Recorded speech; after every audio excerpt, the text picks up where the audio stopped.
filming content, one of the best things that you can do is to add elements in the foreground between you and the camera source to give it more of a lifestyle look. And it doesn't matter what it is. You can be at any distance for this, but having elements between you and that camera source is really eye-catching because people have a lot to look at. They can look at all of these things that we've got going on. They can look at the background elements, but it also adds layers and depth. And if you're using a good camera source, you are going to be in focus. You are on the plane of focus and their field of focus. And then everything else is going to be blurred. Things that are closer will be blurred. Things that are further away will be blurred depending on what the f-stop is going to be.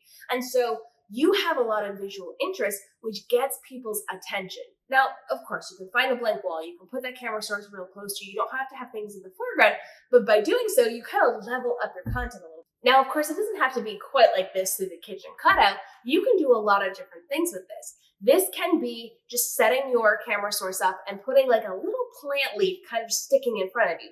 It can be where you're going to be far back there and you're going to have a lot of elements between you and that camera source. If you're outside, put greenery, put plant life in between you and the camera source because it adds that depth. It adds a lot of visual interest, and it means that you're going to be able to create better content that will stop the scroll. And so you want to look for those small elements, big elements, small elements, things that you can put between you and the camera source, but do not block you.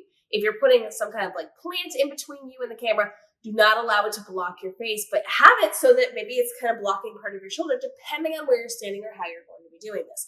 Your goal is to make it look a little more lifestyle. So this probably wouldn't be my typical setup, but this happened to be in the vacation house that I am staying in.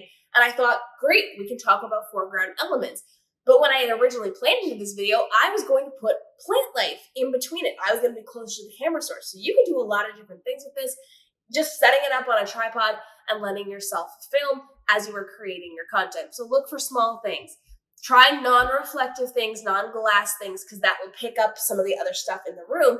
But you want to make sure that you're filming with, kind of some stuff in between you. That could be your desk. It could be your computer. It could be a typewriter that you're typing on. It could be literally anything. It could actually be you sitting at a table and having that table between you and the camera lens. It doesn't have to be big and bold. It doesn't have to be a great big giant deal, but those little tiny elements really make a huge difference. So let us know, what do you like to have in the foreground of the content that you are creating? And are you interested in seeing more of this house? Because I might just have to do a house tour of the vacation rental that I am staying in right now at the ocean.